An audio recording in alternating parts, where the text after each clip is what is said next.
we're now on to part 2, looking at the use of English on page 97. Okay, so we're going to start, because it's logical, at exercise 1. All right, so here we have 3 sentences which are in reported speech, and 4 questions which we need to match with the correct sentence. So first, let's read through the 3 reported speech sentences. A. He claimed that we have a collective memory. B. He said his theory was that we have a collective memory. C. It was claimed that we have a collective memory. Now, the idea is the same in all 3 sentences, but there are slight differences. So let's look. Number 1, which sentence reports exactly what was said? Is it A, B, or C? B, good. Which sentence tells you what was said, but does not say by whom? A, B, or C? C, good. Number 3, which sentence tells you the attitude of the speaker?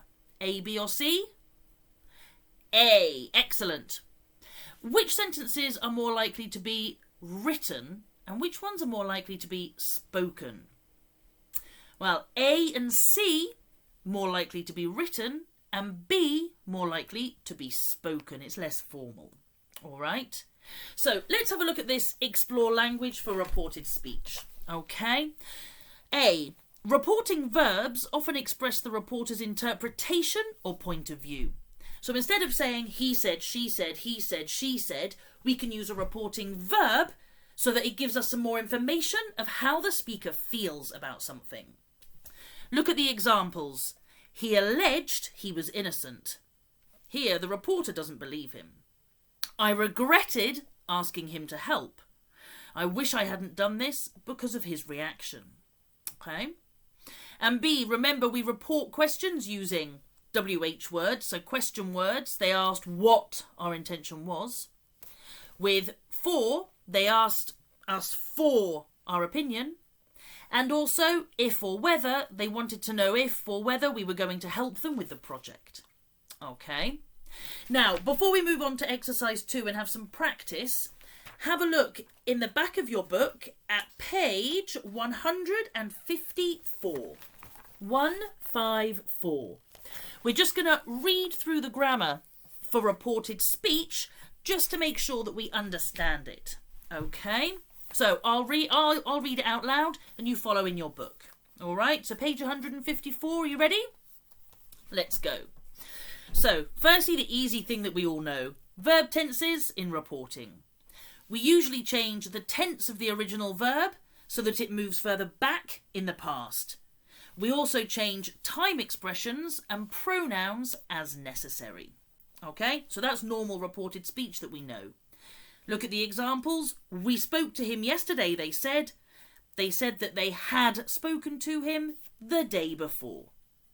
We do not change the tense if the situation we're reporting still exists and if the reporting verb is in the present tense. So here, she's working in Paris. He says she's working in Paris. She was working in Paris when I said it. She's working in Paris now, so we don't change the tense. We can use modal verbs in reporting. So we usually change modal verbs in reported speech. Will to would, can to could, may to might, needn't to didn't have to, and must to had to. All right?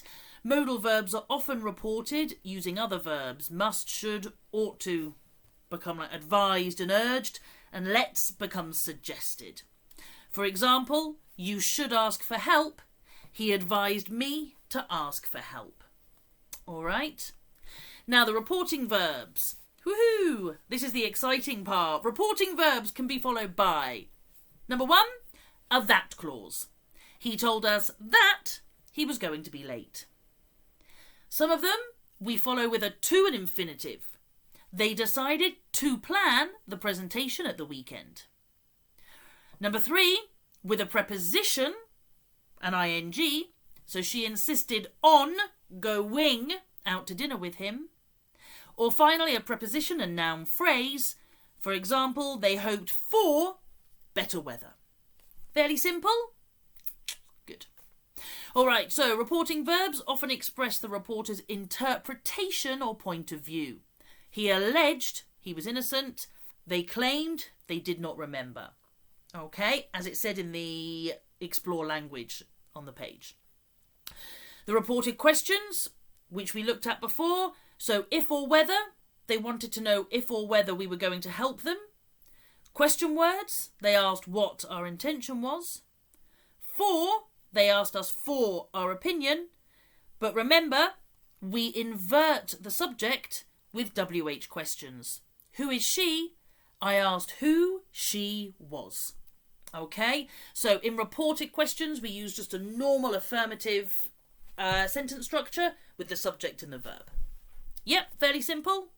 Good. Final thing then, main clauses connected with and but. If two main clauses are connected with and or but, we need to put that after the conjunction.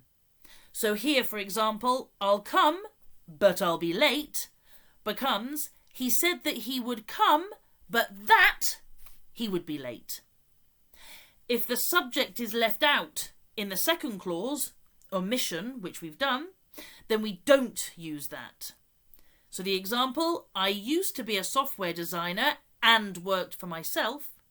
He said he used to be or had been a software designer and had worked for himself. So here, because we've taken away the subject in the second part, we don't need to use that. Okay? Does that all make sense?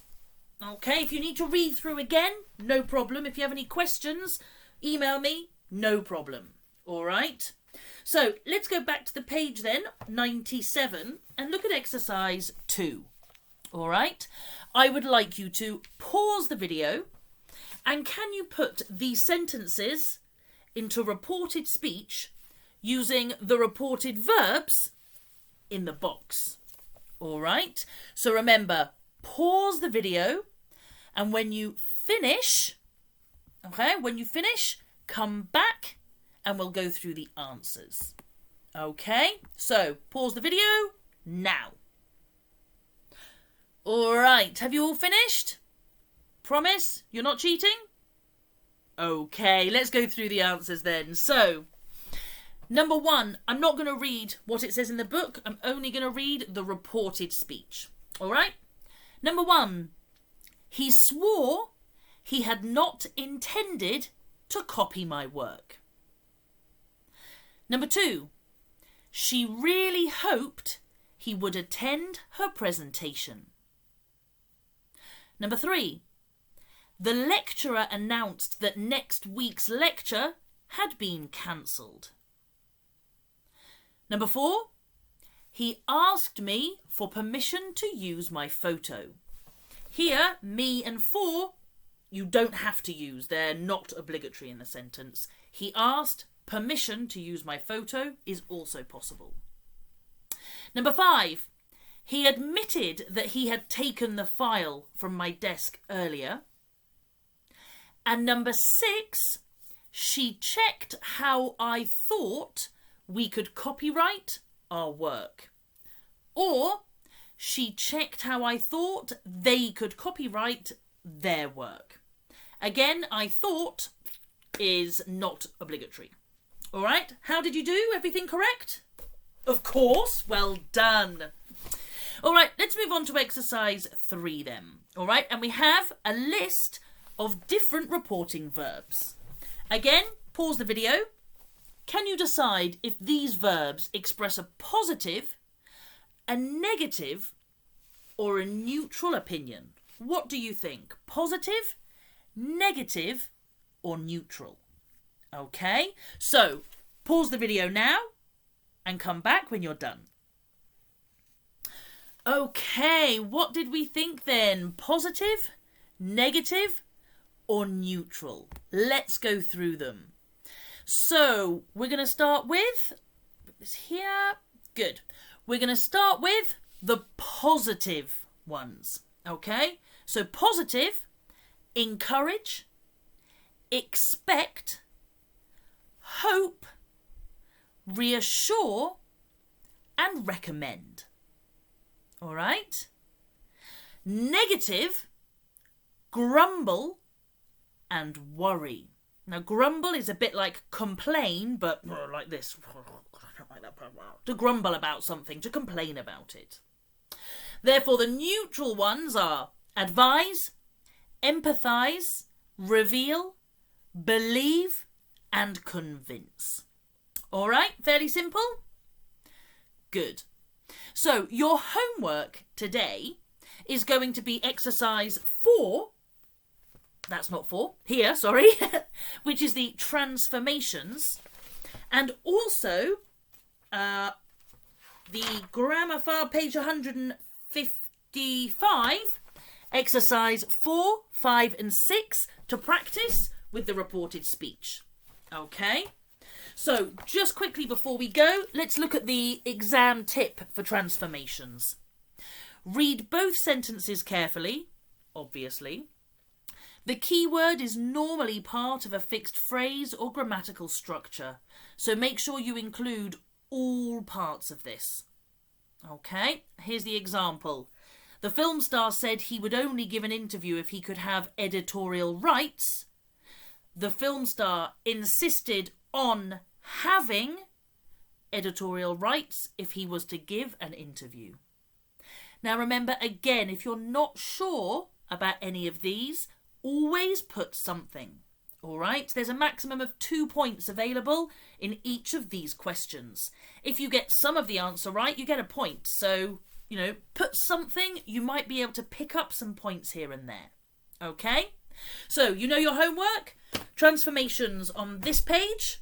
All right, exercise 4, 5 and 6 on page 155. The practice with reported speech. And that's it. From next week, you won't be getting a YouTube video from me. No, because you'll be having a Zoom class. Okay? And you're going to be joining Richard for his Zoom class. So hopefully you've either had an email or you're going to receive an email to the Zoom class for next week. All right? Bye, guys.